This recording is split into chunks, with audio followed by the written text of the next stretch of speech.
Hi, Anthony. How are you? I'm good, very well, thank you. Good. Well, it's lovely to meet you. I'm Ezelle from the upcoming, and congratulations on this fantastic film, Drift. It's amazing. So, could you start by telling us a little bit about what Drift is about for viewers that haven't seen it yet? What can they expect? Well, Drift is about a female African refugee who got washed up ashore, on a Greek touristy island, and it's about how she finds a way to rebuild her life, through also meeting, an American tour guide who is also at crossroads of her life. I think it's a very compelling, very moving sort of human drama, and I do hope audiences will come and see it. This is your third feature, I believe. So, what was it about the story that made you kind of want to take it on and develop it for screen from a screenplay, I believe, by Suzanne Farrell and Alexander Maxick? What was it that sort of appealed for you?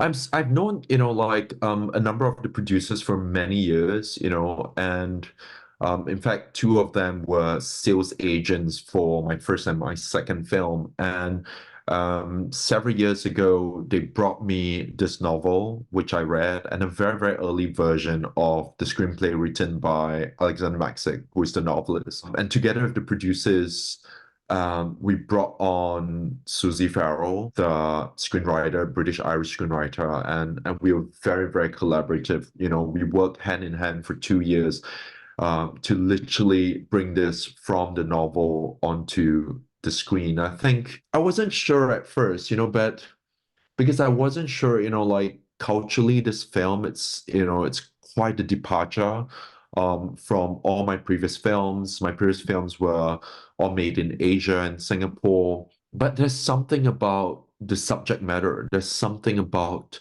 the character of Jacqueline. Somehow she just stayed with me, and I felt like, she moved me, but at the same time, she haunted me. And I kept thinking about her. In fact, when I first, discovered the material, I I thought it was a real story. I had no idea it was a work of fiction based on historical events. And I just felt, perhaps I could try and tell this story. And that was it. And I have to say that it was a very, very emotional experience because a lot of the development of the screenplay was done during the pandemic. I was on Skype with the writer every day for a few hours, and then she would write pages, and then we'll look at it, we talk about it again, and I think there was something quite emotional about developing this story during the pandemic. I felt like, her trauma became our trauma, her pain and her suffering became our pain and suffering. And at some point, it was impossible to detach, like yourself from it. Yeah, I guess that was the process. And obviously, having Cynthia in the role of Jacqueline, I mean, what choice is that? And I mean, it's a really intense role for her to take on. So, what was it about her that you thought, yeah, she's perfect. She's going to be able to handle this and bring exactly what we need to screen? It was interesting because Cynthia was introduced to the project a very, very long time ago. I think even before there was, a full-blown screenplay of it, when it was in a novel form, she was sent this material. She was introduced to this character of Jacqueline, and it really stayed with her. And this predated the time before she was even doing any form of film and television. She was literally still in musicals. She was performing on Broadway at that time, but it stayed with her. So it was when the producers, reach out to her again, and I met her for the first time, I remember in 2019. I think there was something that she felt really deeply that the character stayed with her, the story stayed with her, and I think that's important. That's important for this film in particular because it's very, very restrained, I would say, and a lot of the emotions it's very, very internalized, and I think without that very, very deep understanding and deep curiosity for this character, it's impossible for an actress to play such a role. And I really think Cynthia has delivered, a career defining performance. This is probably the most nuanced, the most delicate of all performances I've seen from her. Yeah, I agree. And I think also the fact is that as a viewer, you spend so much time in that first bit not understanding her journey. Then she opens her mouth as eloquent English, and then you're confused. Is she a tourist? Is she? You never quite get there until nearer the end, and then obviously you find out more. Was it really important to keep those layers slowly peeling away and let the viewer come deeper and deeper into her character? I think that very much came from the novel as well. We are constantly intrigued by who is this woman? Like Mm-hmm. she's sort of, hiding from the crowd. She is sort of, drifting on this island. And who is she really? What's her background? And I think what drawn me also to this story was the fact that Jacqueline isn't your typical refugee. She's not Yeah.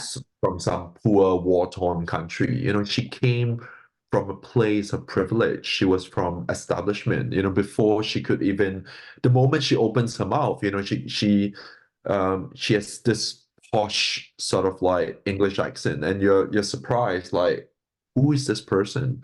Yeah. And I think it reminds me, or reminds all of us every day of the sort of judgment that we sort of like bring towards a lot of, like even homeless people that you meet, or even refugees that you meet, day in, day out. And we all have a certain stereotype view of what their lives were, and where, that perhaps they were not as educated, perhaps they're not as able. But yeah, but I feel that's the point of the film as well, that we shouldn't sort of read people by face value. And it's very, very complex, how people find themselves in situations. And it's very, very complex, what stories, every individual could have. I think also for her character, she remains very isolated. She turns her back on any fellow Nigerians that she sees.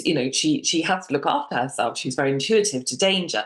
And then suddenly there's this turning point when she meets the tour guide, Kelly. And so was that quite important to have her then tethered to a character and their journey together? And what was it like watching their chemistry on screen together and bringing them together?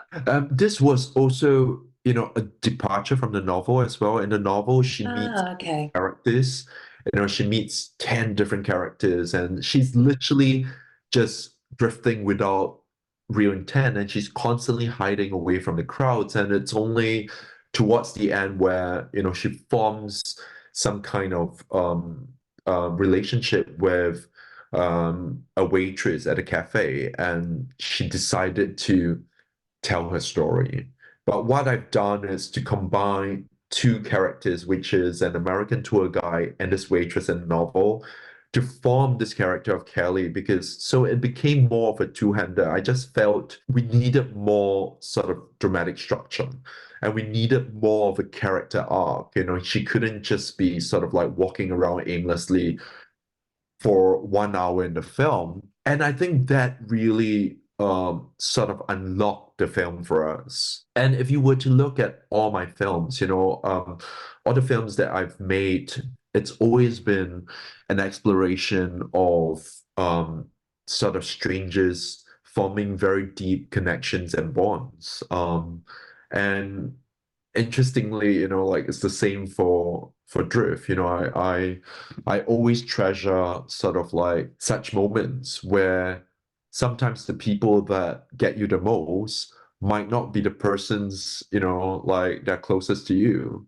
Sometimes it takes, an ultimate stranger, perhaps with similar pain, or were wounded in a certain way, yeah, to read sort of like some of the trauma, and some of the unhappiness, and some of the pain that you're still struggling with in life.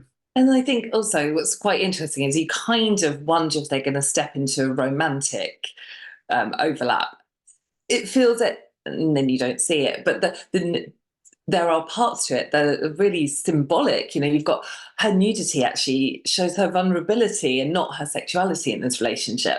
And then the red scarf, you think, is that a new outfit? But actually, then it coincides with something, her menstruation that happens as well. Was that important to have those kind of moments of symbolism in the film? I was quite determined to, there is, I think it's a very feminine story, Hmm. even though I'm a male director, but working with a female screenwriter, I think we're both working really hard to make it as personal, as feminine, and as intimate as a film as possible, which is why the moments of the menstruation, the moments of the red scarf, all the little nuances that you read, yes, like it was intentional.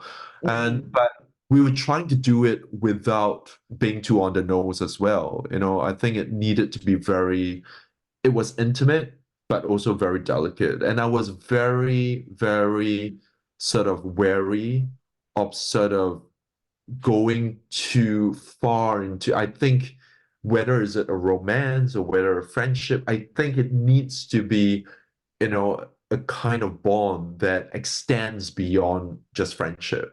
But I don't think I want Jacqueline to be safe just because of a romance. I don't think she should be safe because Yes. of her sexuality as well. I think it's too, what she's gone through is too complex, for us to save her in such a reductive way.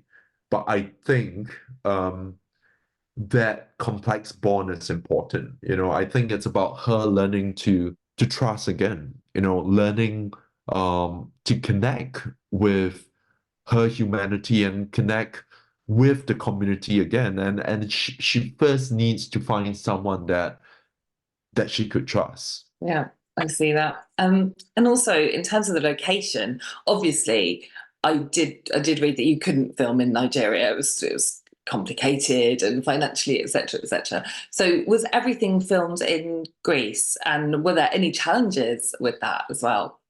Well, we did a couple of days actually in London because we had some Ah, flashbacks yeah. in Britain, and then everything else was shot in Greece. In fact, trying to find Africa in Greece, I was literally pulling my hairs out like every day. I couldn't, I just didn't believe that we could do that it was possible. But we had a line producer and location scouts that literally scoured the mainland, scoured the islands, and eventually we found sort of pockets, and we had to do some work to it as well. We planted a lot of trees because Liberia was very green, it was very tropical, and of course Greece is very arid and dry and Mediterranean. And yeah, we had to fill out certain roads with red dirt sand, for example. But